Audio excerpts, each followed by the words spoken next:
الحمد لله الذي رفع السماء بقدرته مدح الأرض بمشيته واستوى على العرش بقوته ليس له بديل ولا عديل ولا شارك ولا مشارك ونشهد أن لا إله إلا الله وحده لا شريك له ونشهد أن سيدنا وسندنا وأولانا ومولانا محمدا عبده ورسوله صلى الله عليه وعلى آله وأصحابه وأتباعه. أما بعد فأعوذ بالله من الشيطان الرجيم. بسم الله الرحمن الرحيم. من عمل صالحا من ذكر أو أنثى وهو مؤمن فلنحيينه حياة طيبة ولنجزينهم أجرهم بأحسن ما كانوا يعملون. وقال سبحانه تبارك وتعالى: من عمل صالحا فلنفسه ومن أساء فعليها وما ربك بظلام للعبيد. وقال النبي صلى الله تبارك وتعالى عليه وسلم: إذا صلت امرأة خمسها وصامت شهرها وأطاعت بعدها دخلت من أي أبواب الجنة شاءت، أو كما قال النبي صلى الله تبارك وتعالى عليه وسلم. میرے محترم بھائیوں، میری محترم دینی ماں بہنوں، میرے محترم بھائیوں، میری محترم دینی ماں بہنوں،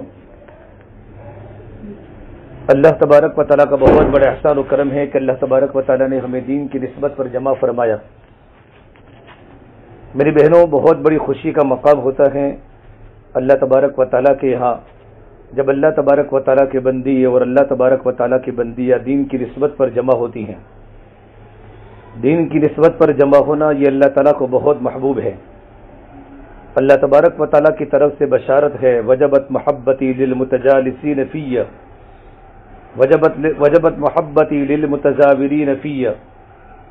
اے اللہ تبارک و تعالیٰ کی طرف سے بشارت ہے، اللہ تبارک و تعالیٰ کا وعدہ ہے کہ میری محبت ان خواتین پر واجب ہو گئی جن کا آپس کی ملاقات کرنا، ان کا آپس میں بیٹھنا صرف میری رضا کے لیے ہو، مجھے خوش کرنے کے لیے ہو. ہمارا مختلف گھروں سے ایک گھر میں جمع ہونا صرف اللہ کی رضا کے لیے ہے، اور اللہ تبارک و تعالیٰ نیکی کا بدلہ ضرور دے گا. اور ایمان کی علامت بتائی. ایک صحابی نے پوچھا: اللہ کے نبی صلی اللہ تبارک و تعالیٰ علیہ وسلم، ایمان کی علامت کیا ہے؟ تو اللہ کے نبی نے فرمایا: اذا سرت، کہ ایمان کی علامت یہ ہے کہ اس کو نیکی کر کے خوشی ہو اور گناہ کر کے رنج ہو. نیکی کر کے خوشی ہونا یہ ایمان کی علامت ہے کہ ہم اللہ کی نسبت پر جمع ہوئی ہیں. اللہ کو راضی کرنے کے لیے اللہ نے نیکی کرنے کا موقع دیا ہے، چونکہ دین کی بات کا سنانا بھی عبادت ہے اور دین کی بات کا سننا بھی عبادت ہے. کہ نیکی کر کے خوشی ہونا، یہ خوش ہونا یہ ایمان کی علامت ہے. پروردگار عالم ہم سے راضی ہے، یہ اس بات کی علامت ہے. جب بھی دین کا تقاضا ہو، جب بھی دین کا موقع ہو، ہم بار بار جمع ہوتی رہیں.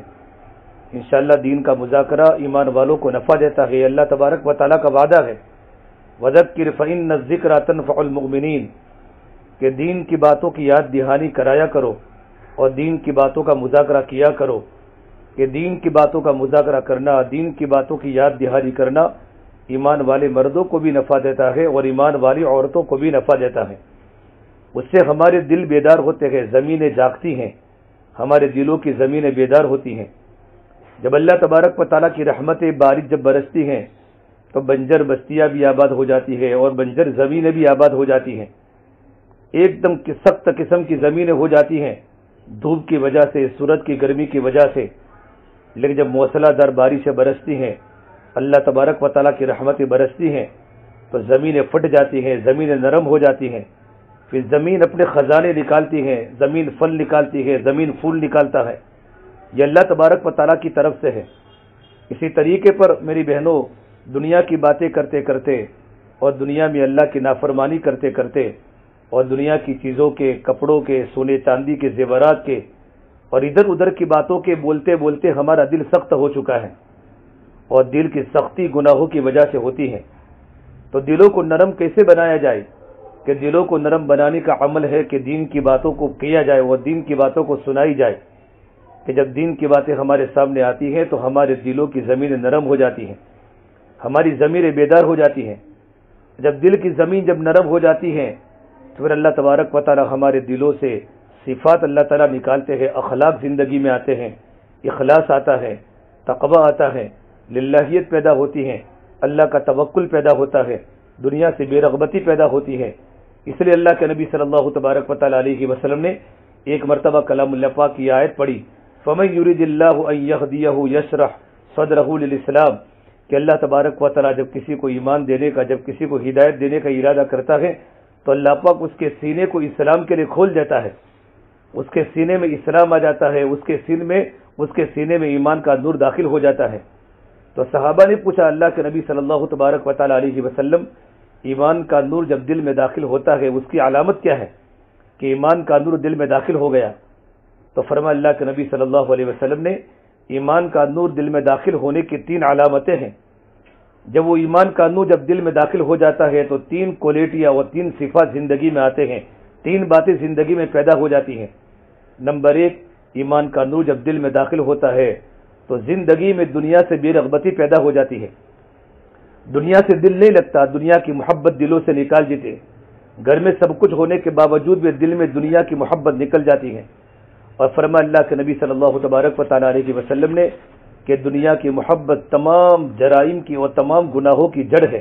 حب الدنیا رأس کل خطیئہ، یہ جتنے دنیا میں جرائم ہو رہے ہیں، دنیا میں جتنے فتنے جنم لے رہے ہیں، جتنی دنیا میں بڑی بڑی بیماریاں پھیل لگی ہیں، اور دنیا میں جتنا حسد ہو رہا ہے، کینہ ہو رہا ہے، جھگڑا اور فساد ہو رہا ہے، اس کی بنیادی وجہ دلوں کا بگاڑ ہے کہ دلوں میں دنیا کی محبت آ چکی۔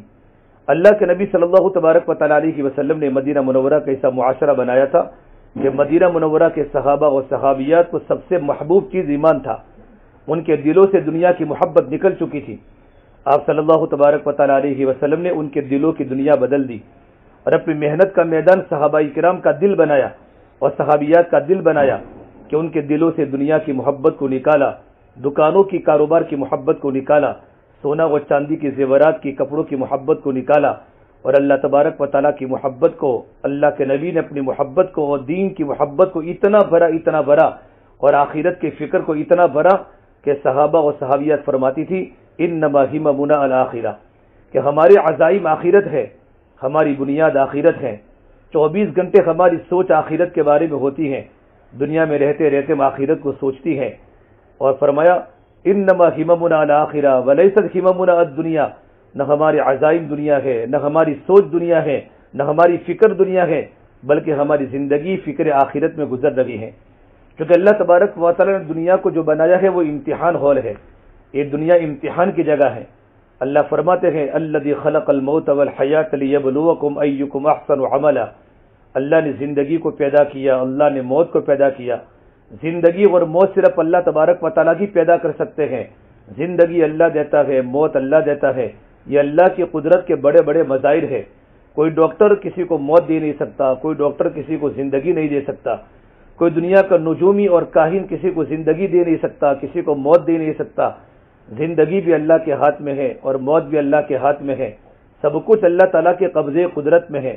اللہ تعالیٰ مخلوقات کو پیدا کرتا ہے، یخلق ما یشاء، یہ اللہ کی قدرت ہے، اللہ ہی نے ہم سب کو پیدا کیا ہے۔ زندگی اللہ نے دی، موت اللہ نے دی، اسے ہماری زندگی بھی اللہ کے لیے ہے اور ہماری موت بھی اللہ کے لیے ہے۔ قرآن کریم میں اللہ تعالیٰ نے فرمایا نبی اپنے بندیوں کو بتا دو اور اپنے بندوں کو بتا دو قل ان صلاتي ونسكي ومحياي ومماتي لله رب العالمین، اے نبی صلی اللہ علیہ وسلم بتا دو میرے بندوں کو کہ میری نماز بھی اور میری قربانی بھی اور میرا جینا میرا مرنا اس اللہ تبارک و تعالیٰ کے لیے ہے جو سارے عالم کا رب ہے، رب المشرقین و رب المغربین، یہ مشرقین کا بھی رب ہے اور مغربین کا بھی رب ہے، شمال و جنوب کا بھی رب ہے، مشرق و مغرب کا بھی رب ہے۔ اللہ تعالیٰ ہی سب کچھ پیدا کرتا ہے، اس اللہ کا کوئی شریک نہیں، اس اللہ کا کوئی وزیر نہیں، اس اللہ کا کوئی مددگار نہیں، سب کچھ تن تنہا اللہ نے پیدا کیا ہے۔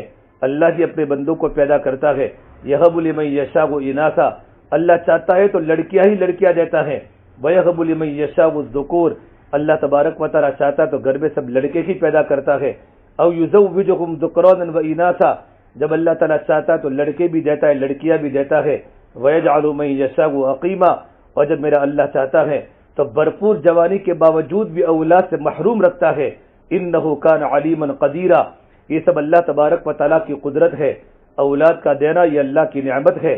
اور اولاد کا نہ دینا یہ اللہ تبارک و تعالیٰ کی حکمت ہے۔ اس لیے سب سے پہلی بنیادی بات اللہ کے نبی صلی اللہ تبارک و تعالیٰ علیہ وسلم نے اپنی امت کو سکھائی، وہ اللہ تبارک و تعالیٰ کی توحید ہے، اور ہر نبی نے اپنی قوم کو توحید کی دعوت دی۔ یا ایھا الناس اعبدوا اللہ ما لکم من الہ غیرہ، اے لوگو ایک اللہ کی عبادت کرو، اللہ کے سوا کوئی عبادت کے لائق نہیں ہے۔ ہمارا معبود اللہ تبارک و تعالیٰ کا ہے، اللہ تبارک و تعالیٰ ہے، ہمارے خالق بھی اللہ ہے، ہمارے مالک بھی اللہ ہے، ہمارے معبود بھی اللہ ہے، ہمارے مسجود بھی اللہ ہے۔ ایاک نعبد و ایاک نستعین، ہم اللہ تبارک و تعالیٰ ہی کی عبادت کرتی ہیں، نماز بھی اللہ کے لیے، روزہ بھی اللہ کے لیے، صدقہ بھی اللہ کے لیے، ہمارے تعلیم کے حلقے بھی اللہ کے لیے، ہمارے بچوں کی دینی تربیت بھی اللہ تعالیٰ کو راضی کرنے کے لیے، اللہ کے راستے کا خروج بھی اللہ تبارک و تعالیٰ کے لیے۔ جتنی بھی ساری عبادتیں جو اللہ تبارک و تعالیٰ کرا رہا ہے، اور جتنے اللہ کے نبی صلی اللہ تبارک و تعالیٰ علیہ وسلم کے طریقوں پر ہم زندگیاں گزار رہی ہیں، سب سے بڑی بنیادی چیز جو ہونی چاہیے وہ اخلاص ہے کہ ہمارا ہر عمل اللہ تبارک و تعالیٰ کی رضا کے لیے ہو۔ حضرت عمر بن الخطاب رضی اللہ تعالیٰ ایک مرتبہ حضرت معاذ بن جبل کے پاس سے گزرے۔ معاذ بن جبل مدینہ منورہ کے بڑے عالم ہیں، امام العلماء ہیں۔ کل قیامت کے دن علماء کا جھنڈا حضرت معاذ بن جبل کے ہاتھ میں ہوگا، جن کی قبر اللہ کے راستے میں اردو میں بنی۔ حضرت عمر بن الخطاب نے پوچھا، معاذ بتاؤ اس امت کی نجات کیا ہے؟ ایسے کون سے عمل ہیں کہ جس عمل کے کرنے کی بنیاد پر امت کے سارے اعمال ٹھیک ہو جاتے ہیں؟ تو حضرت معاذ بن جبل نے فرمایا 3 عمل ہے، ان 3 عمل کے کرنے پر اگر 3 عمل کی پابندی ہوگی تو 3 عمل کی پابندی کی بنیاد پر سارے اعمال درست ہو جاتے ہیں۔ سب سے پہلی بات بتائی اخلاص ہے کہ ہمارا ہر عمل اللہ تبارک و تعالیٰ کی رضا کے لیے ہو جائے۔ اگر ہم کسی پر خرچ کر رہے ہیں، صدقہ دے رہے ہیں، زکوٰۃ دے رہے ہیں، خیرات دے رہے ہیں، پڑوسیوں کو کھلا رہے ہیں، غریبوں پر خرچ کر رہے ہیں، علماء پر خرچ کر رہے ہیں، رشتہ داروں پر خرچ کر رہے ہیں، اپنے ماں باپ پر، اپنی اولاد پر خرچ کر رہے ہیں، صرف اللہ تبارک و تعالیٰ کو راضی کرنے کے لیے کہ روزی مجھے اللہ تبارک و تعالیٰ نے دی ہے۔ ایک مرتبہ صدیق اکبر رضی اللہ تعالیٰ عنہ سجدے کے اندر رو رہے تھے، رکوع میں رو رہے تھے، گھر میں رو رہے تھے۔ یہ بات اللہ کے نبی کو پہنچائی کہ اللہ کے نبی صلی اللہ تبارک و تعالیٰ علیہ وسلم، صدیق اکبر ہمیشہ اپنے آنکھوں سے آنسو بہا رہے ہیں، ان پر کون سی کیفیت طاری ہو چکی ہے؟ جب بھی دیکھو ان کی آنکھوں میں آنسو ہیں۔ تو اللہ کے نبی صلی اللہ تبارک و تعالیٰ علیہ وسلم نے پوچھا، ابوبکر کیا تمہاری یہ کیفیت بنی ہے جب بھی دیکھو رو رہے ہو؟ کہ اللہ کے نبی صلی اللہ تبارک و تعالیٰ علیہ وسلم، میں کپڑے کا تاجر ہوں، میں کپڑا بیچنے کے لیے گلی گلی میں جاتا ہوں، میں نے ایک عورت کو کپڑا دیا، ایک کپڑا دینے کے بعد جب دوبارہ میں وہاں سے گزرا، اس عورت نے مجھے یوں کہا، ابوبکر تمہارا کپڑا مجھے پسند نہیں ہے، میرا پیسے مجھے واپس دے دو، تمہارا کپڑا تم واپس لے لو۔ تو میں نے پیسے واپس دے دیے اور اس کا کپڑا اور میں نے میرا کپڑا واپس لے لیا۔ اسی وقت میرے دل میں ایک اللہ ملا کی حکایت میرے دل پر آ گئی کہ اللہ نے قرآن کریم میں کہا ہے، ان اللہ اشتری من المؤمنین انفسهم واموالهم بان لهم الجنہ، کہ اللہ تبارک و تعالیٰ نے ایمان والوں مردوں کی اور ایمان والے عورتوں کے اللہ نے جان اور مال کو جنت کے بدلے میں خرید لیا ہے۔ کل قیامت کے دن اللہ نے اگر مجھے کہہ دیا، ابو بکر تمہاری جان ہمیں پسند نہیں ہے، تمہارا مال ہمیں پسند نہیں ہے، کہ تم نے اپنی جان کو اپنی مرضیات کے مطابق لگایا، ہماری مرضیات کے مطابق اپنی جان کو تم نے نہیں کھپایا، تم نے مال کو اپنی خواہشات پر لگایا، اللہ کے دین کے مصارف پر نہیں لگایا، تو میں اللہ کے سامنے کیا جواب دوں گا؟ ایک دنیا کی عورت کو کپڑا پسند نہیں ہوتا تھا، اس نے کپڑے کو واپس کر دیا۔ جب رب العالمین نے یوں کہہ دیا، ابو بکر تمہاری جان ہمیں پسند نہیں، تمہارا مال ہمیں پسند نہیں، یہ قرآن کریم کی آیت مجھے رلا رہی ہے۔ میرے بہنوں، یہ اندر کا ایمان تھا، اور ان کا ایمان تقوی کے ساتھ تھا، ان کی زندگی میں اللہ تبارک و تعالیٰ کا ڈر تھا، اللہ تبارک و تعالیٰ کا ڈر تھا۔ یہ سب سے پہلی بنیادی جو بات ہے کہ ہمارے دلوں میں اخلاص پیدا ہو جائے، ہمارا عمل اللہ تبارک و تعالیٰ کی رضا کے لیے ہو جائے۔ پھر فرمایا، حضرت عمر خطاب کو معاذ بن جبل نے فرمایا، دوسرا عمل نماز ہے، کہ نماز دین کا سب سے بڑا اہم شعبہ ہے۔ اور تیسری بات فرمائی اطاعت ہے، ہماری زندگی میں اطاعت پیدا ہو جائے، اللہ کی باتوں کو مانے، اللہ کے رسول کی باتوں کو مانے، ذمہ داروں کی باتوں کو مانے۔ یہ قرآن میں اللہ نے کہا، یا ایھا الذین آمنوا اطیعوا اللہ واطیعوا الرسول واولی الامر منکم، ایمان والے مردوں اور ایمان والی عورتوں، اللہ کی اطاعت کرو، اللہ کے حکموں کو اپنی زندگی میں لاؤ، اللہ کے رسول کی اطاعت کرو، اللہ کے رسول کی سنت اور شریعت کو اپنے گھروں میں لاؤ، اپنی زندگی میں لاؤ، اپنی اولاد میں لاؤ۔ اور جو علماء، جو ذمہ دار قسم کے علماء ہیں، جن کی زندگیاں اللہ تبارک و تعالیٰ کے احکام کے مطابق ہے، اور آپ صلی اللہ تبارک و تعالیٰ علیہ وسلم کے طریقے ان کی زندگی کے اندر ہیں، ان کی باتوں کو مانو تو تم کامیاب ہو جاؤ گے۔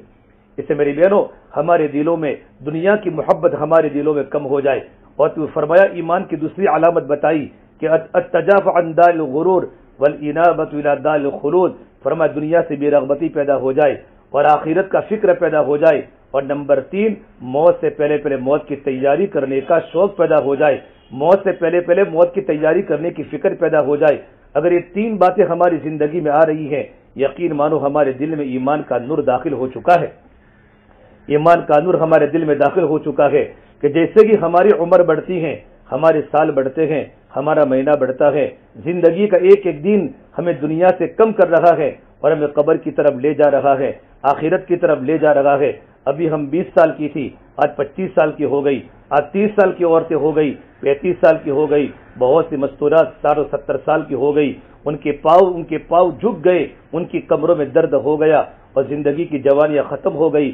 ہمارا ہر دین قبر کی طرف جا رہا ہے۔ ہم روزانہ اپنے نفس کا محاسبہ کریں اور اپنے دل میں اس بات کو سوچے۔ حضرت عمر فرمایا کرتے تھے، اللہ کی بارگاہ میں حساب ہونے کے پہلے پہلے اپنی ذات کا حساب کیا کرو۔ حاسبوا انفسکم قبل ان تحاسبوا، اللہ کے سامنے ہماری اعمال کی پیشی ہونے کے پہلے پہلے اور اللہ کے سامنے ہماری زندگی کا حساب ہونے کے پہلے پہلے، ہماری جوانی کا حساب ہونے کے پہلے پہلے، کیونکہ قبر کے 3 سوالات اور میدان محشر کے 4 سوالات، یہ 7 سوالوں کی تیاری ہمیں دنیا میں رہ کر کرنی ہے۔ فرمایا اللہ تعالیٰ قبر میں پوچھے گا، فرشتوں کے ذریعے اللہ پوچھوائے گا، بتاؤ تمہارا پالنے والا کون تھا؟ ابھی تک ہم نے محنت کر کے ہمارے دلوں کی یقین کو نہیں بنایا، ابھی ہمارے دلوں میں یہ بات ہے، ہمارا شوہر ہے تو ہم زندہ ہے، ہمارا جوان بیٹا ہے تو ہم زندہ ہے، ہمارا باپ ہے تو ہم زندہ ہے۔ شوہر کو کمانے کی طاقت اللہ نے دی ہے، اگر اللہ عقل کو ختم کر دے تو ہمارا شوہر کیا کر سکتا ہے؟ ہمارا شوہر جو بزنس کرتا ہے، یہ اللہ نے اس کو عقل دی ہے، اللہ ہی نے طاقت دی ہے، لیکن روزی تو اللہ تبارک و تعالیٰ دیتا ہے۔ یہ ساری کی ساری فیکٹریاں اور یہ ساری کی ساری ملازمت اور یہ ساری کی ساری دکانیں، یہ اللہ کی بارگاہ میں شکلیں ہیں، یہ صرف خالی برتن ہے۔ خالی برتن میں اللہ برکت ڈالے گا تو برکت آئے گی، خالی برتن میں اللہ فتنے ڈالے گا تو دکان سے فتنے ظاہر ہوں گے، خالی برتن میں اللہ بے برکتی ڈالے گا تو کاروبار کے ہوتے ہوئے بھی پریشانی ہوگی، اور کاروبار کے ہوتے ہوئے بھی قرضے دن بدن بڑھتے رہیں گے، گھر کے خرچے پورے نہیں ہوں گے، اور اگر اللہ نے پیسے بھی دے دیے لیکن اللہ نے برکت کو کھینچ لیا تو لاکھ کی آمدنی گھر میں ہونے کے باوجود بھی، 50 ہزار آمدنی ہونے کے باوجود بھی ہمارا گھر کا گزرا نہیں ہوگا، گھروں میں بیماریاں جنم لے گی، گھروں کے خرچے بڑھ جائیں گے، ہماری خواہشات دن بدن بڑھتی رہے گی۔ ہماری ضرورتیں تو اللہ پوری کرے گا لیکن خواہشات کی کوئی حد نہیں ہوتی، خواہشات تو بڑھتی رہتی ہیں، ایک خواہش پوری ہوتی ہے، دوسری جنم لیتی ہے، دوسری پوری ہوتی ہے، تیسری جنم لیتی ہے، کیونکہ ہمارا مختلف گھروں میں ہمارا جانا ہوتا ہے، کبھی تعلیم کے حلقوں میں چلی گئی، کبھی رشتہ داروں کے اندر ملاقات میں چلی گئی، کسی کے مکان میں دیکھا یہ مکان میں یہ چیز اچھی ہے، ہمارے گھر میں بھی ہونی چاہیے، ہماری خواہش بڑھنے لگی۔ اب اس مکان کا مالک ماہانہ 60,000 اس کی تنخواہ ہے، اس کی سیلری ہے، وہ کماتا ہے، میرا شوہر کی 20,000 سیلری ہے، میرے بچے ہیں، میرے بچوں کی فیس ہے اسکول کی، میرے بیٹوں کو مدرسے پڑھانا ہے، میرے گھر کی ضرورتیں بڑی مشکل سے پوری ہوتی ہیں، لیکن نئی نئی چیزوں کو دیکھ کر ہمارے دل کی خواہشیں بڑھ جاتی ہیں۔ اسے میرے بہنوں، اللہ تبارک و تعالیٰ ایمان و تقوی کی بنیاد پر ہماری ضرورتیں پوری تو کرے گا لیکن ہماری خواہشات کبھی دنیا میں پوری نہیں ہوگی۔ خواہش پوری کرنے کی جگہ اللہ نے جنت بنائی ہے، جنت میں اللہ ہر بندے کی خواہش پوری کرے گا، ہر بندی کی خواہش پوری کرے گا۔ جنت میں جون سے قسم کے ڈیزائن کے کپڑے جائیں گے، سونا اور چاندی کے زیورات جیسے بھی چاہوں گے، آپ کے دل میں خیال آئے گا مجھے ایسے کنگن پہننے ہیں، مجھے ایسا ہار پہننا ہے، مجھے ایسی بالیاں پہننی ہے، ایسے جوڑے اللہ پہنائے گا۔ 70 جوڑے پہنوں گے تب یہ وہ جوڑے اتنے نرم اور ملائم ہوگے۔ یہ پروردگار عالم ایمان اور نیک عمل کی بنیاد پر اللہ جنت میں بڑے مزے دے گا۔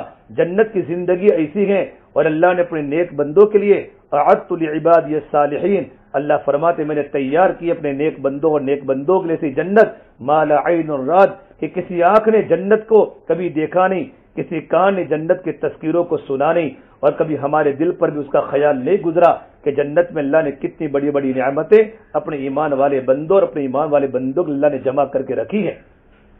قرآن کریم اللہ نے فرمایا ان الذین آمنوا وعملوا الصالحات كانت لهم جنات الفردوس نزلا خالدین فیہا لا یبغون عنہا حولا، کہ جن کی زندگی میں ایمان ہے، اللہ تبارک و تعالیٰ کا یقین ہے اور اللہ تبارک و تعالیٰ کا ڈر ہے، اور زندگی میں نیک اعمال ہیں، نمازوں کی پابندی ہے، قرآن کی تلاوت کی پابندی ہے، روزوں کی پابندی ہے، تسبیحات کی، معمولات کی، اللہ کی ذکر کی پابندی ہے، گھروں میں تعلیم ہو رہی ہے، گھر کے بچوں کی زندگی سنت پر جم رہی ہے، ہماری زندگی میں پردہ آ رہا ہے، ہمارا بولنا کم ہو رہا ہے، ہماری زندگی میں سننا زیادہ آ رہا ہے، اور صفات ہماری زندگی میں آ رہا ہے، ہم ہر ایک کو نبھا رہے ہیں، اپنے بچوں کو نبھا رہے ہیں، سانس کی تکلیف کے ہونے کے باوجود سانس کی خدمت ہو رہی ہے، سسر کی تکلیف کے باوجود سسر کی خدمت ہو رہی ہے، شوہر تھوڑا دماغ کا تیز ہے، تبھی شوہر کی دماغ کی کمزوری کو برداشت کر کے شوہر کی خدمت کر رہی ہے، ان سے محبت کر رہی ہے، ان کی ہر ضرورت کو پوری کر رہی ہے، اپنے بچوں کے کڑوے کسرے جملے سن کر بھی بچوں کو دین سکھا رہی ہے۔ میری بہنوں، یہ صفات جب زندگی میں پیدا ہوتے ہیں، یہ صفات بہت بڑی چیز ہے، ہماری زندگی میں تحمل پیدا ہو جائے تو فرما اللہ نے قرآن کریم میں یہ سارے کے سارے نیک اعمال زندگی میں ہوں گے تو ایمان اور نیک اعمال کی بنیاد پر اللہ تعالیٰ کیا دے گا؟ اللہ تعالیٰ بطور مہمانی کے اللہ تعالیٰ جنت الفردوس دے گا۔ اللہ نے جنت ایک نہیں بنائی، اللہ نے بڑی بڑی جنتیں بنائی ہیں۔ جنت الفردوس کا جو چھت ہے وہ اللہ تبارک و تعالیٰ کا عرش ہے۔ اللہ نے تمام کی تمام جنتوں کو اللہ نے امر کن سے بنائی، لیکن اللہ تبارک و تعالیٰ نے جنت الفردوس کو اللہ نے اپنے مبارک ہاتھوں سے بنائی، اللہ نے خود بنائی ہے۔ اسے فرمایا جب تم اللہ تعالیٰ سے جنت مانگو، اللہ تعالیٰ سے جنت، تو جنت الفردوس مانگو۔ رمضان کا مبارک مہینہ جب آتا ہے تو اللہ کے نبی صلی اللہ تبارک و تعالیٰ علیہ وسلم نے فرمایا کہ رمضان کے مہینے میں 4 کام کثرت سے کرو، 4 کام کثرت سے کرو۔ پہلا فرمایا اللہ کا ذکر، لا الہ الا اللہ، استغفر اللہ، یہ 2 جملے ہماری زبان پر بہت زیادہ ہونے چاہیے۔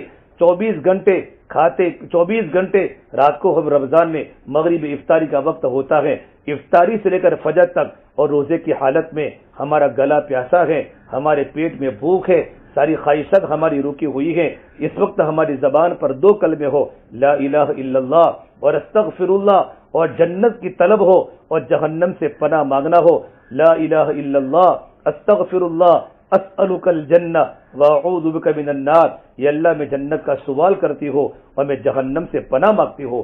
فرمایا جب اللہ سے جنت مانگو تو جنت الفردوس مانگو۔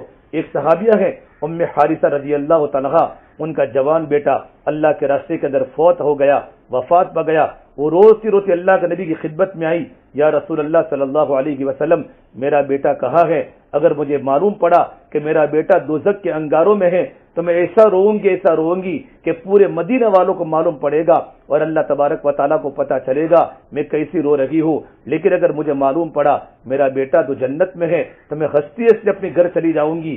جوان لڑکا تھا تو میرے نبی نے فرمایا یہ ام حارثہ، جنت ایک نہیں ہے، جنتیں تو بہت ہیں، اور تیرا بیٹا جنت الفردوس کے باغوں میں کھیل رہا ہے۔ جب یہ بات میرے نبی نے فرمائی تو عورت ہنستی ہنستی اپنے گھر کی طرف چلی گئی۔ اللہ کے نبی صلی اللہ تبارک و تعالیٰ علیہ وسلم نے میری بہنوں میں زندگی گزارنے کی توفیق، زندگی گزارنے کا طریقہ عطا فرمایا ہے۔ ہم دنیا میں رہیں، دنیا کی محبت دلوں میں تھوڑی تھوڑی ہوتی ہے، اگر دنیا کی محبت دلوں میں نہ ہو تو ہمارا کھانا بھی نہ ہو، ہم کپڑے بھی نہ پہنے، اتنی محبت دنیا کے دل میں نہ آ جائے جو ہمیں فکر آخرت سے غافل رکھے، اللہ کے عبادات سے روکے، اللہ کے دین کی محنت سے روکے، شوہر کی خدمت سے روکے، بچوں کی تربیت سے ہمیں دنیا کی محبت روکے۔ یہ ممنوع ہے، یہ ممنوع ہے، اتنے دنیا کی محبت نہ ہو، اور اللہ سے ہم ایمان کی محبت مانگے۔ اللہ کے نبی صلی اللہ تبارک و تعالیٰ علیہ وسلم نے اللہ تبارک و تعالیٰ سے ایمان کی محبت مانگی۔ اللہ محبب الینا الایمان، یہ اللہ ایمان کو محبوب بنا دے، یہ اللہ سب سے بڑی محبت کرنے والی جو چیز ہے وہ ایمان ہے، یہ اللہ تو ایمان کو محبوب بنا دے۔ وزینہ فی قلوبنا، اور میرے دل کا ڈیکوریشن ایمان بنا دے، میرے دل کی زینت ایمان بنا دے، تیری محبت میرے دل میں آوے، تیرا تعلق میرے دل میں آوے، تیرا یقین میرے دل میں آوے، تیرے بغیر مجھے زندگی گزارنا مشکل ہو جائے، جیسے رابعہ بصریہ کی زندگی تھی، صحابیات کی زندگیاں تھی، تابعات کی زندگیاں تھی، اللہ کی نیک خواتین کی، اللہ کی نیک بندیہ خواتین کی زندگیاں تھی۔ وہ اللہ کی محبت میں پوری پوری رات اللہ کے سامنے تڑپتی تھی، لمبے لمبی نمازیں پڑھتی تھی، لمبے لمبے قیام کرتی تھی، لمبے لمبے سجدے کرتی تھی اور قرآن کریم کے پارے پڑھتی تھی۔ مولانا محمد زکریا صاحب رحمۃ اللہ علیہ شیخ الحدیث فرماتے ہیں کہ میری بیٹیاں رمضان کے مبارک مہینے میں سہارنپور میں گھروں میں لائٹیں نہیں ہوا کرتی تھی، گھروں میں تیل جلتا تھا، چراغ جلتے تھے، کہ میری بیٹیاں گھر کے سارے کام کاج کرتے ہوئے روزانہ رمضان میں 20 پارے پڑھ لیتی ہے۔ رمضان میں روزانہ 20 پارے پڑھنے کا معمول حضرت شیخ کی بیٹیوں کا تھا، جن کی بیٹیاں حضرت جی مولانا یوسف صاحب کے نکاح میں تھی، جن کی ایک بیٹی مولانا انعام صاحب کے نکاح میں تھی، اور مولانا یوسف صاحب رحمۃ اللہ علیہ جو تبلیغ کے مولا صاحب کے بیٹے ہیں، یہ کے بعد دیگر ایک کے انتقال کے بعد دوسری بیٹی بھی ان کے نکاح میں آئی۔ ایسے داماد اللہ نے دیے کہ جن کا تعلق اللہ سے مضبوط تھا۔ حضرت مولا صاحب کے بیٹے مولانا یوسف صاحب فرماتے ہیں کہ میں اپنی والدہ جب رات کو نماز پڑھتی تھی، جب میں کھیلتا جب مصلی پر آتا تو میری والدہ ہم کو ہٹاتی، بیٹے تم یہاں سے چلے جاؤ، نہ معلوم تمہارے پیر کیسے ہوں گے۔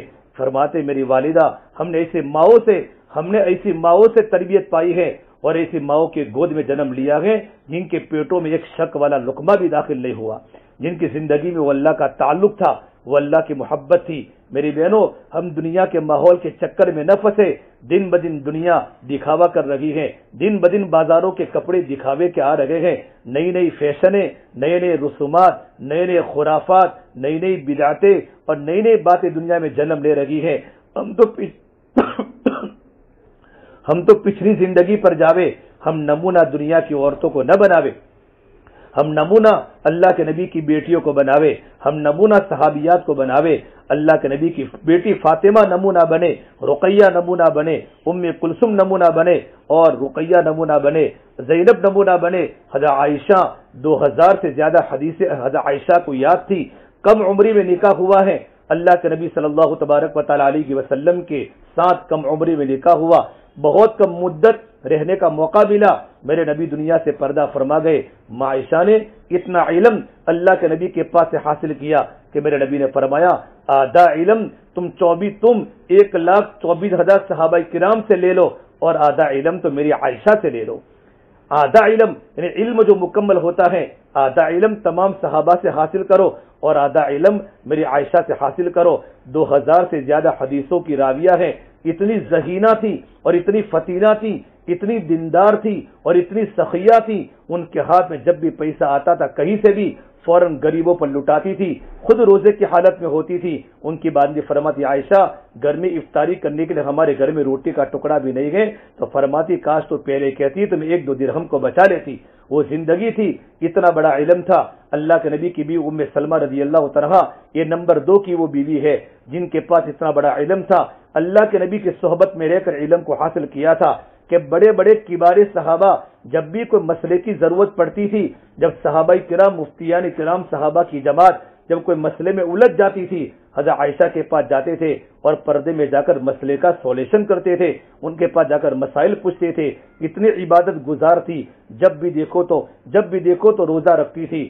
رمضان کے روزوں کے علاوہ نفلی روزہ رکھنے کا اہتمام صحابیات کے اندر بہت تھا۔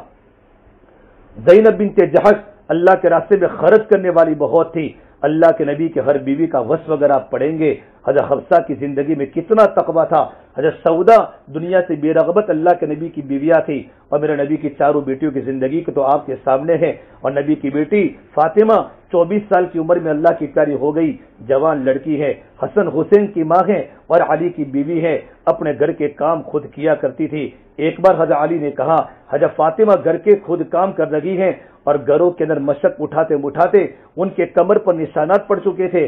عرب کے زمانے میں گھروں میں پانی نہیں ہوتا تھا، دور دور جنگلوں میں کنویں ہوتے تھے، وہاں سے مٹکے میں پانی بھر کے لانا پڑتا تھا۔ حضرت فاطمہ پانی بھر بھر کے لاتی تھی اور پانی بھر بھر کے لانے کی وجہ سے ان کے بدن پر نشانات پڑ گئے تھے۔ حضرت علی رضی اللہ عنہ کنویں سے پانی کھینچتے ان کے سینے میں تکلیف ہونا شروع ہو گئی تھی۔ کہا فاطمہ تم جاؤ اپنے ابا کے پاس کچھ لے کر آؤ۔ حضرت فاطمہ جب گئی اللہ کے نبی کی خدمت میں، ام ایمن فرماتی ہیں دوپہر کا وقت تھا، میں اللہ کے نبی کی خدمت میں بیٹھی ہوئی تھی، جب دروازہ کھٹکھٹایا تو میرے آقا صلی اللہ تبارک و تعالی علیہ وسلم کو ام ایمن نے فرمایا یا رسول اللہ یہ تو فاطمہ کے کھٹکھٹانے کی آواز ہے۔ اور فاطمہ کبھی ایسے وقت میں کبھی نہیں آیا کرتی۔ جب فاطمہ رضی اللہ عنہا جب اللہ کے نبی کی خدمت میں پہنچی ہے میرے آقا صلی اللہ تبارک و تعالی علیہ وسلم کے سامنے اپنے گھر کی تنگی کو پیش کیا اور اپنے گھر کے فاقے کو پیش کیا. نبی کی بیٹی ہے اور حضرت علی کی بیوی ہے, حسن حسین کی ماں ہے اور اپنے جگر کا ٹکڑا ہے. میرے نبی نے فرمایا فاطمہ تو میرے جگر کا ٹکڑا ہے. اتنی وہالی بیوی, اتنی وہالی بیٹی. جب میرے نبی سفر فرماتے سب سے آخری ملاقات فاطمہ سے کرتے. جب سفر سے واپس آتے مسجد میں سے آنے کے بعد سب سے پہلی ملاقات فاطمہ سے کرتے تاکہ درمیان میں فاصلہ کم ہو جائے ملاقات کا. کتنی جگر کا بیٹا. جب فاطمہ گھر میں داخل ہوتی اب استقبال کے لیے کھڑے ہو جاتے, اپنی بیٹی کی پیشانی پر بوسہ دیتے. جب گھر کی تکلیف کو بیان کیا ہے تو میرے نبی نے فرمایا فاطمہ اگر تم کہو تو میرے پاس بکریاں آئی ہوئی ہیں, تم کہو تو میں آپ کو بکریاں دوں یا میں تم کو 5 کلمات دوں. یہ اللہ کے نبی اپنی بیٹی کی تربیت کر رہے ہیں کہ بیٹی کے دل میں دنیا کی محبت کتنی ہے. حالانکہ وہ سونا و چاندی کی زیورات لینے نہیں آئی, گھر میں تو کھانے کا فاقہ ہے. حسن حسین گھر میں پھوکے ہیں, اپنی گھر کی ضرورت ایک وقت صرف پیٹ بھر جاوے اور پیٹ کے اندر کھانے کا لقمہ آ جاوے. اپنی ضرورت کے لیے اپنے ابا کی خدمت میں آئی ہے. لیکن میرے نبی اپنی بیٹی کا امتحان لے رہے ہیں کہ بیٹا اگر تم کہو تو بکریاں دے دوں یا تم کو 5 کلمات دے دوں. حضرت فاطمہ سمجھ گئی کہ میرے ابا صلی اللہ تبارک و تعالی علیہ وسلم میرا امتحان لے رہے ہیں. کہ ابا جان مجھے 5 کلمات دے دو. تو میرے نبی نے فرمایا بیٹی تمہیں بکریاں نہیں چاہیے کہ نہیں مجھے 5 کلمات دے دو.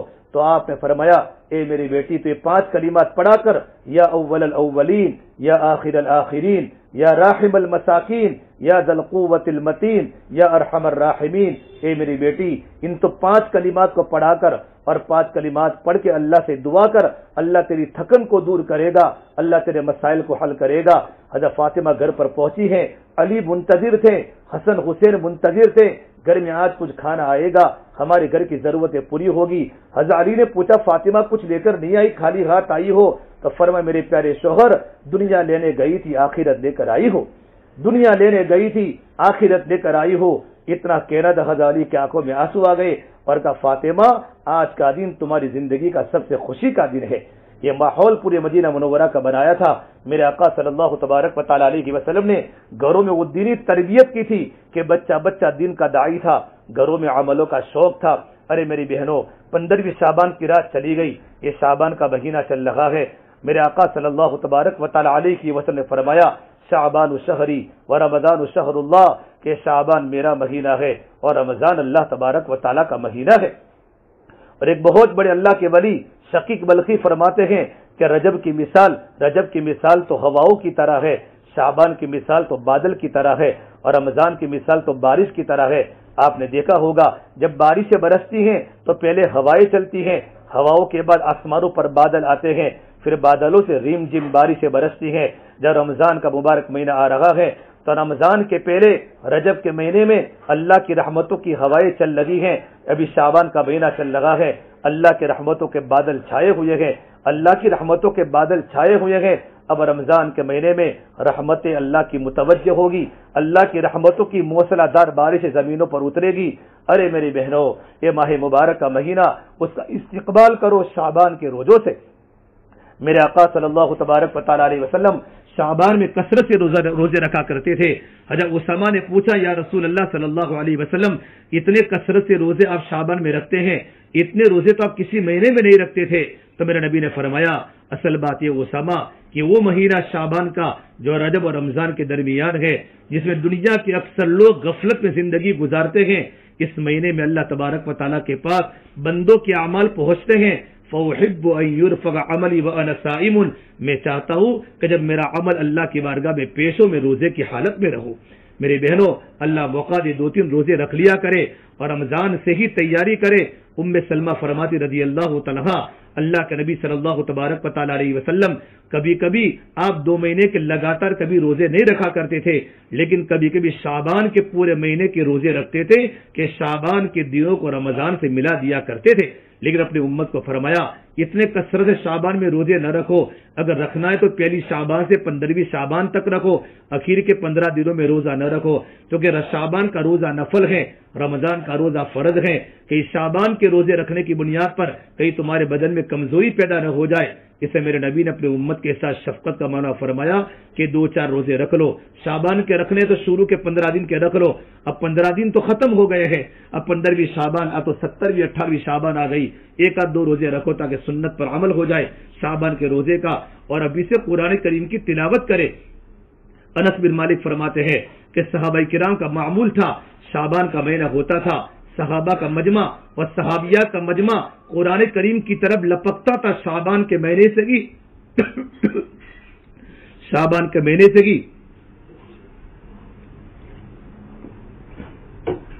شعبان کے مہینے سے ہی صحابہ کا مجمع قرآن کریم کی طرف لپکتا تھا تاکہ اللہ کی رحمتیں متوجہ ہو جائے.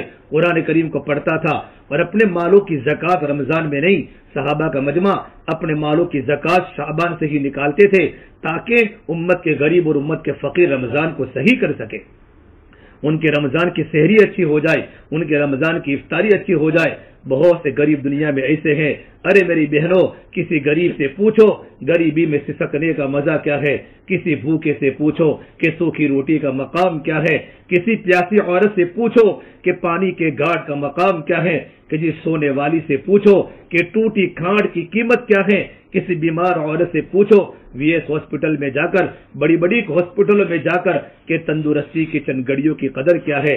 کتنی عورتیں تڑپ رہی ہیں, کینسر کی مریض ہے, کسی کو آنتوں کا کینسر ہے, کسی کو بلڈ کا کینسر ہے, جوان شوہر کینسر میں ہے, جوان لڑکا کینسر میں ہے. ارے میری بہنوں اللہ نے ہمیں تندرستی دی ہے, اللہ نے ہمیں جوانی دی ہے, اللہ نے ہمیں فرصت دی ہے, اللہ نے ہمیں بڑے بڑے گھروں میں اللہ نے رکھا ہے, اللہ نے ہمیں دینے والا بنایا, اللہ نے ہمیں لینے والا نہیں بنایا. اللہ کی ہزاروں نعمتیں ہمارے ساتھ ہے, ہم ان کی قدر کرتے ہوئے ہماری جان اور ہمارے مال کو اللہ کے مرضیات میں, اللہ کے رضا والے کاموں میں استعمال کریں. میری بہنوں رمضان کے مبارک مہینے کی آمد ہے. میرے نبی نے فرمایا جب رمضان کا مہینہ داخل ہوتا ہے فتحت ابواب الرحمہ, اللہ رحمت کے دروازے کھول دیتا ہے. فتحت ابواب الجنہ, جنت کے دروازے کھول جاتے ہیں. اللہ جہنم کے دروازے کو بند کر دیتا ہے. غلقت ابواب جہنم, جہنم کے دروازے بند ہو جاتے ہیں. وسلسلت الشیاطین, اللہ سرکش شیاطین کو قید کر کے اللہ جہنم میں ڈال دیتا ہے. رمضان کے مہینے کی آمد ہے. رمضان کا استقبال ابھی سے کرے, اپنے مالوں کی زکوٰۃ نکالے, صدقہ نکالے, خیرات نکالے, قرآن کریم کی تلاوت کو شروع کرے, کچھ دن کے روزے رکھ لے تاکہ رمضان کا شوق پیدا ہو جائے. جب رمضان کا شوق پیدا ہوگا تو رمضان میں رمضان کو صحیح گزارنا آسان ہوگا. علماء نے لکھا ہے کہ رمضان کے آنے کے پہلے 4 باتوں کا اہتمام کرے. نمبر 1, رمضان کا ادب ہمارے دلوں میں آ جائے, رمضان کا ادب ہمارے دلوں میں ہو. جب رمضان کا مہینہ آ جاوے تو رمضان کے پورے مہینے کے روزے رکھے. کچھ شرعی عذر جو ہوتا ہے, شرعی عذر کے علاوہ رمضان کے مہینے کے روزے رکھے. نمبر 3, عبادات میں ہماری بڑھوتری ہو جائے. نمبر 4, گناہوں سے بچنے کا اہتمام کیا جائے. یہ خاص 4 عمل ہمیں رمضان میں کرنے ہیں. اور فرمایا اللہ کے نبی صلی اللہ تبارک و تعالی علیہ وسلم نے رمضان مبارک کے مہینے میں 5 نعمتیں اللہ تبارک و تعالیٰ کی طرف سے اس امت کو ملی ہیں جو پچھلی امتوں میں کسی کو نہیں ملی. پہلی بات, اللہ تبارک و تعالیٰ جب اللہ کے بندے اور اللہ کی بندیاں جب رمضان کے روزے رکھتی ہیں تو رمضان کے روزے رکھنے کی بنیاد پر اللہ تعالیٰ جنت کو سنوارتا ہے. جنت کتنی بڑی اللہ کی نعمت ہے, جنت خود مزین ہے, جنت پہ چاروں طرف ڈیکوریشن ہے, لیکن اللہ روزے داروں کے لیے اللہ جنت کو سنوارتا ہے, اللہ جنت کو سنگارتا ہے. اور میری بہنوں سمندر کی مچھلیاں اور بیلوں میں رہنے والی چونٹیاں روزے داروں کے لیے مغفرت کی دعا کرتے ہیں.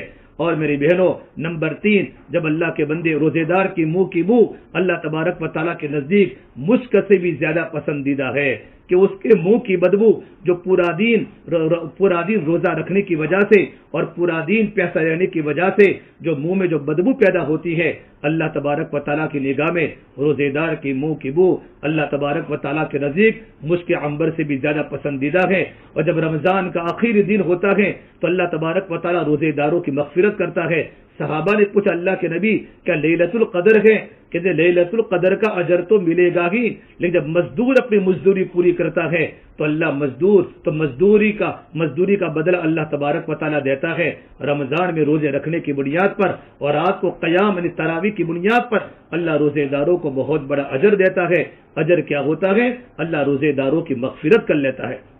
میری بہنوں، جنت میں ایک دروازہ ہے جس کا نام ریان ہے، یدخل منہ الصائمون، اللہ صرف اس میں روزے داروں کو داخل کرے گا۔ بیشتی زیور میں حضرت مولانا اشرف علی تھانوی رحمۃ اللہ علیہ نے ایک روایت نقل فرمائی ہے، جب اللہ تبارک و تعالی میدان حشر میں جب اللہ اپنے بندوں کو جمع کرے گا، اللہ تعالیٰ کے عرش کے نیچے ایک دسترخوان بچھایا جائے گا، اس دسترخوان پر تمام کے تمام روزے دار اپنے میوے کھائیں گے، پھل کھائیں گے، اور قسم قسم کی میوہ، قسم قسم کی نعمتیں اور آئٹمیں اللہ جنتوں کو کھلائے گا۔ باقی پورا مجمع حساب و کتاب کی سختی میں ہوگا۔ لوگ پوچھیں گے یہ کون لوگ ہیں؟ ہم تو حساب و کتاب کی سختی میں ہیں اور یہ جنت میں اللہ کے عرش کے نیچے میوے کھا رہے ہیں۔ تو جواب دیا جائے گا یہ وہ اللہ تبارک و تعالیٰ کے بندے اور بندیاں ہیں جنہوں نے گرمی کے موسم کے روزے رکھے ہیں، گرمی کے موسم کے روزے رکھ کر اللہ کے حکم کو پورا کیا ہے۔ اس سے میری بہنوں اللہ بڑا بدلہ دے گا، ہر عمل کا بدلہ۔ بندہ جو بھی عمل کرے، بندی جو بھی عمل کرے، نماز پڑھے، صدقہ دے، خیرات دے، زکوٰۃ دے، اللہ کا ذکر کرے، ہر عمل کا بدلہ اللہ 700 تک دیتا ہے۔ لیکن روزے دار کا بدلہ فرمایا کہ روزے دار کا بدلہ تو اللہ تبارک و تعالیٰ ہے۔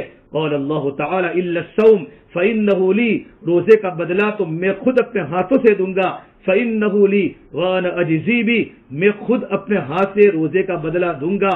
اور ایک روایت میں ہے روزے کا بدلہ تو میں خود ہوں۔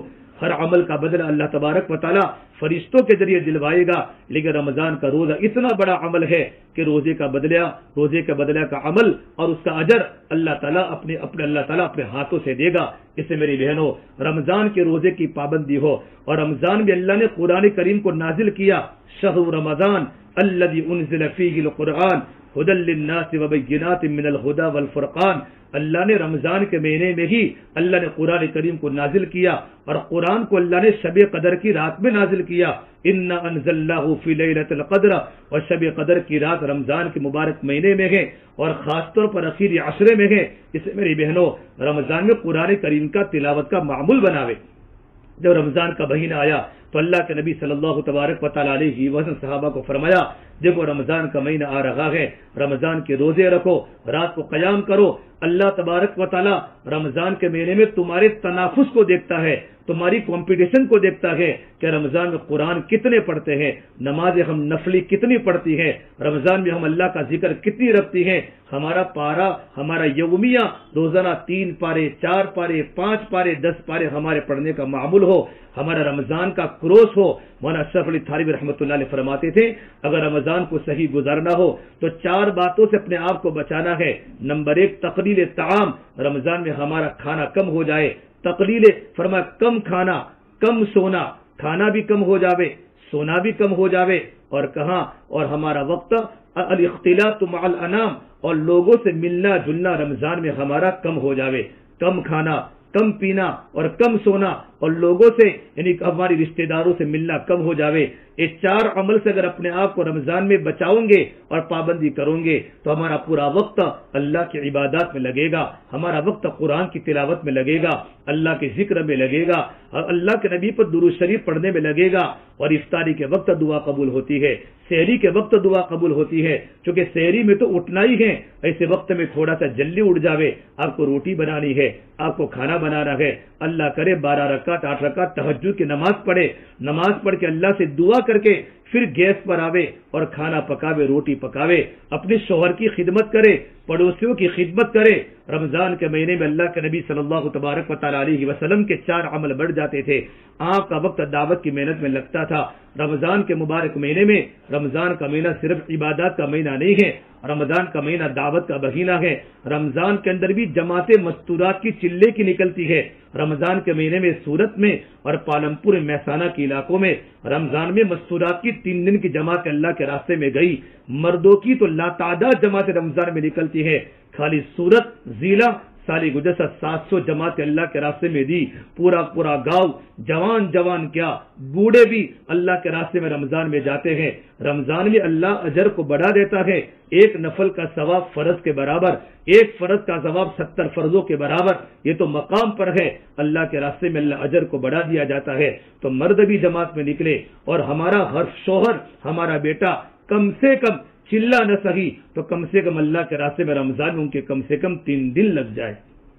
یہ آپ کی فکر ہونی چاہیے۔ عورت جو چاہتی ہے اللہ اس کی باتوں کا لحاظ رکھتا ہے۔ اگر آپ چاہتی ہیں عید کے موقع پر ہمارے بچوں کے اچھے کپڑے ہو جائے، ہمارے اچھے کپڑے ہو جائے، تو تمہارا شوہر پیسے نہ ہونے کے باوجود بھی اپنے بچوں کی اور اپنی عورت کی خواہش کو پورا کرتا ہے۔ اگر ہمارا مزاج دینداری والا بن جائے، اپنے شوہر کو دین کے کام میں لگانے میں آپ کا تعاون ہوگا، آپ ذریعہ بن جاؤ گی۔ اور غزوہ بدر جو ہوا یہ 17 رمضان کو ہوا، مکہ جو فتح ہوا وہ 21 رمضان کو ہوا، تو رمضان کے اندر بھی ہماری تعلیم کا حلقہ لگے گا، رمضان کے اندر بھی ہماری ہفتہ واری تعلیم ہوگی۔ بلکہ بعض علاقوں میں تو رمضان میں اتنا مجمع 500 عورتیں 600 عورتیں جمع ہو جاتی ہیں، پورا گاؤں گرمی کے موسم میں جمع ہو جاتا ہے کہ گھر چھوٹے پڑتے ہیں، بیٹھنے کی جگہ نہیں ہوتی، کیونکہ رمضان کا مہینہ لوگوں کے دل نرم ہوتے ہیں، مردوں کے بھی نرم ہوتے ہیں، مستورات کے بھی نرم ہوتے ہیں، اللہ کی رحمت متوجہ ہوتی ہے۔ روزہ رکھنے کی بنیاد پر نفس کو کچالا جاتا ہے اور شیطان کو تو اللہ تعالیٰ سمندر میں ڈال دیتا ہے۔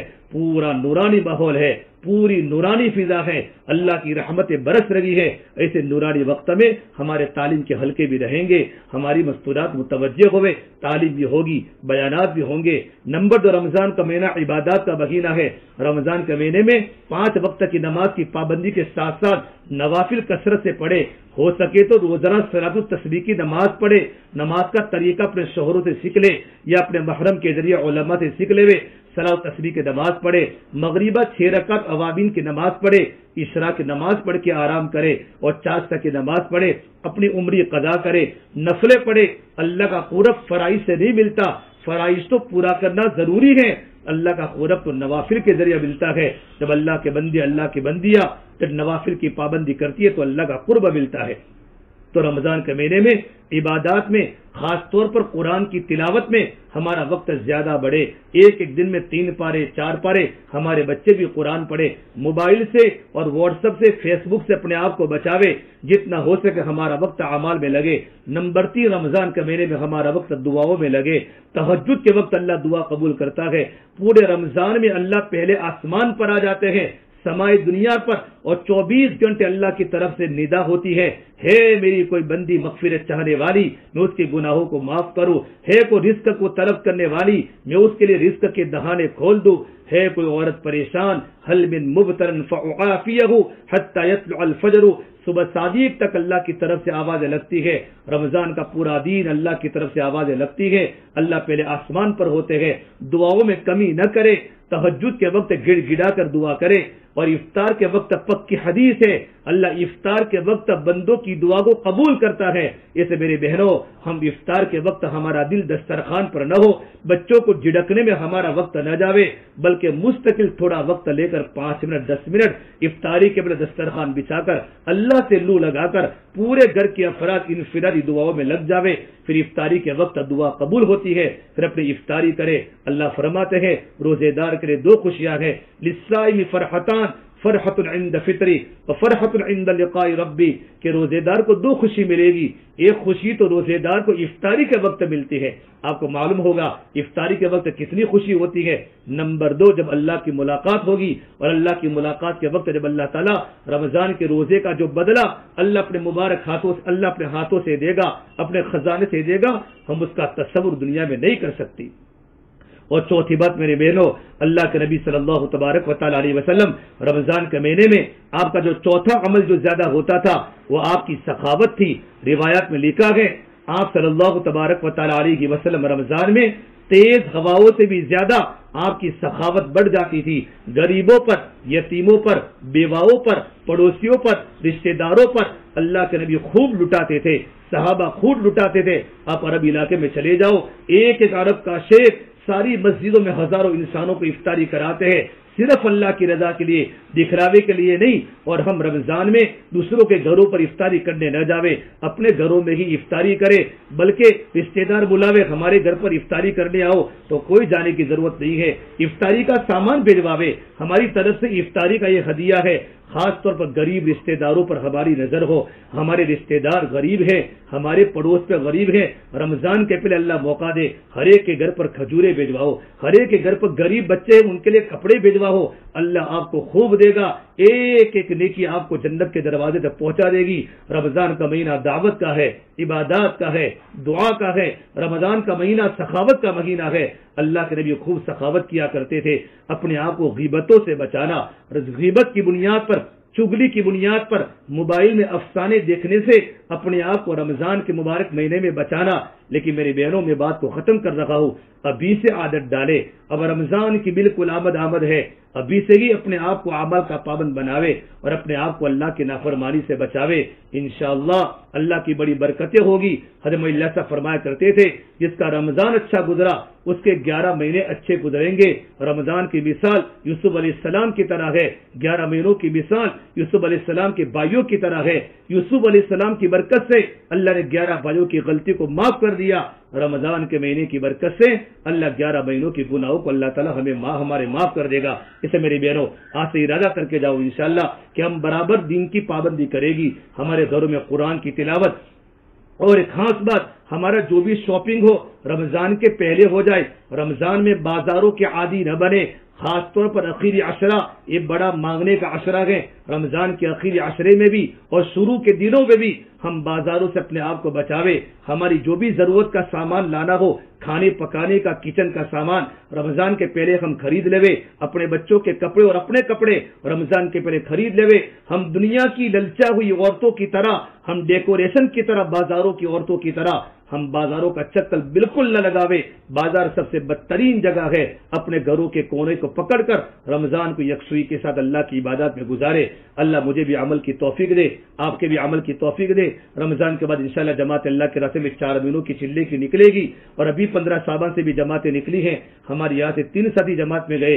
ہم مستورات ارادہ کر کے اپنے شوہروں کی تشکیل کرے، اور اس کے علاوہ رمضان کے بعد بقرعید کے بعد، بقرعید کے پہلے 4 مہینے کی چلے کی جماعت بنے گی، ان کے بھی نام لکھاوے۔ اور رمضان میں ہر مستورات اپنے مرد کے 3 دن لگے، آپ ترتیب بناوے، کاغذ میں لکھے پہلے عشرے میں ہمارا شوہر جائے گا، ہمارا بیٹا جائے گا، دوسرے عشرے میں ہمارا شوہر جائے گا، ہمارا بیٹا جائے گا۔ اور اپنے گھر کے مردوں کو کہو رمضان کے آخری عشرے میں اعتکاف کرے۔ اعتکاف سنت مؤکدہ ہے، اور آپ اپنے گھروں کے اندر بھی اعتکاف کریں انشاءاللہ۔ اللہ تعالی ہم تمام کو ان باتوں پر عمل کرنے کی توفیق عطا فرمائے۔ دعا کر لے۔ اللهم لك الحمد كله ولك الشكر كله ولك الخير كله وإليه يرجع الأمر كله اللهم صل على سيدنا محمد وعلى آل سيدنا محمد وبارك وسلم ربنا ظلمنا أنفسنا وإن لم تغفر لنا وترحمنا لنكونن من الخاسرين لا إله إلا أنت سبحانك إني كنت من الظالمين۔ یا اللہ ہماری گناہوں کو معاف فرما، ہمارے جمع ہونے کو قبول فرما۔ اللہ جو باتیں کہی گئی، سنی گئی، سنائی گئی، ان تمام باتوں پر ہمیں عمل کرنے کی توفیق مرحمت فرما۔ تیرا مبارک مہینہ آ رہا ہے، یا اللہ تیرے مبارک مہینے کے لیے بڑا برکت والا صبر کا مہینہ، صبر کا بدلہ جنت، برکتوں کا، رحمتوں کا، جہنم سے آزادی کا مہینہ آ رہا ہے۔ اے میرے مولا اس مہینے کا شاندار استقبال کرنے والا بنا دے۔ اس مہینے میں ساری عبادات کرنے کی توفیق عطا فرما کر ساری عبادات کو قبول فرما دے۔ رمضان کے روزے آسان فرما دے، رمضان کے روزے کا شوق پیدا فرما دے، رات کو قیام کا شوق پیدا فرما دے۔ یا اللہ جتنی مستورات آئی ہیں ان تمام کو اپنے گھروں پر دین کو لے کر جانے والا بنا دے، گھر گھر میں دین زندہ فرما دے، فرد فرد میں دین زندہ فرما دے۔ یا اللہ ہم تمام کو تیرے نیک بندوں میں شامل فرما دے، ہماری، ہمارے ماں باپ کی، ہمارے بچوں کی، ہمارے گھر والوں کی، آنے والے تمام مستورات کی، جن گھر میں مستورات کا اجتماع ہوا ہے، جن گھر میں بات ہوئی ہے، ان تمام گھر کے ہر فرد کی مغفرت فرما دے، ہر ایک کو تیری بارگاہ میں قبول فرما دے، ان کی روزیوں میں برکت عطا فرما دے، عافیت والی دنیا، عافیت والی آخرت ہم تمام کو نصیب فرما دے۔ ہماری دعا کو اپنے فضل و کرم سے پیارے حبیب محمد مصطفیٰ سرور کونین سرکار دو عالم صلی اللہ تبارک و تعالی علیہ وسلم کے صدقے طفیل ہم سب گنہگاروں کی دعاؤں کو رب العالمین اپنی بارگاہ میں قبول فرمائے۔